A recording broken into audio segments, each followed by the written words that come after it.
जय श्री राम दोस्तों, स्वागत है आपका मेरे चैनल पर। आज स्पेसिफिक चर्चा है नोएडा को लेकर।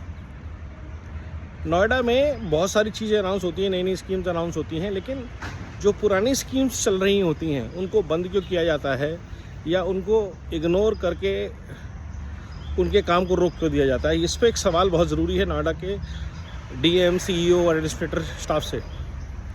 नोएडा में बहुत अच्छे साइकिल ट्रैक बने थे, किसी भी सरकार में बने हों, उन सब पे इंक्रोचमेंट हो गया, वो सारे ख़त्म हो गए, उसको मेंटेन नहीं किया गया। क्यों? पॉलिटिकल रीजंस, क्योंकि साइकिल किसी पार्टी का सिंबल था। पैसा किसका लगा था? नोएडा का, प्रदेश की जनता का। दोबारा स्टार्ट किए जाएं, बहुत ज़रूरी है साइकिलिंग को एनकरेज करने के लिए। नोएडा में फुटपाथ ढंग से मेंटेन नहीं होते। राइट ऑफ पेडेस्ट्रियंस कोर्ट ने बोला है, राइट ऑफ ट्रीज़ कोर्ट ने बोला है। पेड़ों को हक है ऐसे अपनी जड़ें फैलाने का। आप इनके चारों तरफ जब कंक्रीट लगा देते हैं तो आप इनका दम घोटते हैं। ये नहीं होना चाहिए।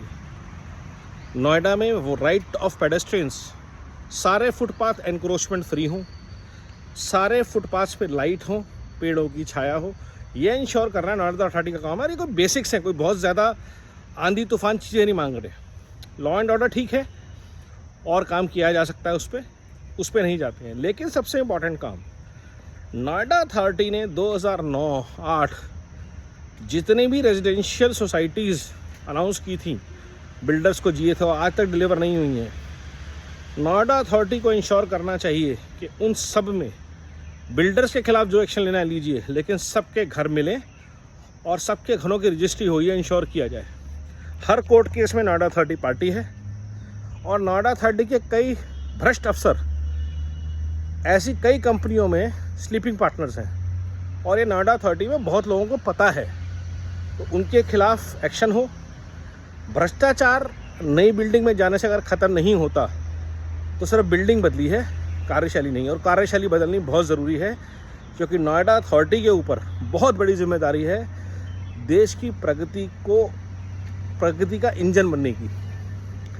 एरिया ऑफ एक्सलेंस हम बार बार बोलते ज़रूर हैं, वो दिखता कैसे है? नोएडा के स्टॉर्म वाटर ड्रेन्स में सीवर भरा होता है। ओपन ड्रेन्स हैं क्यों? या तो उनको ब्यूटीफुल ड्रेन्स में कन्वर्ट कीजिए। आप जो सेक्टर 18 से रोड आती है उस पर आइए, जो ग्रेटर नोएडा की तरफ जाती है, NEPZ की तरफ, जो फ्लाईओवर बनाने हैं। नीचे जो सीवर है, ओपन नाला है, उसके अंदर इतना कूड़ा है। क्यों बोलना पड़ता है, क्यों कंप्लेंट करनी पड़े कि यहाँ से कूड़ा हटाइए? सिस्टम नहीं है। नोएडा अथॉरिटी को अगर स्टाफ बढ़ाना है तो स्टाफ बढ़ाइए। टैक्सेस बहुत हैं। अगर हम 100 करोड़ के प्रोजेक्ट अनाउंस कर सकते हैं तो हम अपने सफाई की टीम्स को, उस इंफ्रास्ट्रक्चर को इंक्रीज़ क्यों नहीं कर सकते? क्यों एक हफ्ते कूड़ा पड़ा रहता है? क्यों मलबा डालने की इजाज़त है? मलबा के स्पॉट्स पे पोर्टेबल CCTVs क्यों नहीं लगते? ट्रैक किया जाए, उनको चालान किया जाए। अवेयरनेस कहाँ है कि कंस्ट्रक्शन और डिस्पोजल वेस्ट का जो है उसको कहाँ भेजना है, उसको उठवाने की व्यवस्था के लिए किससे मिले?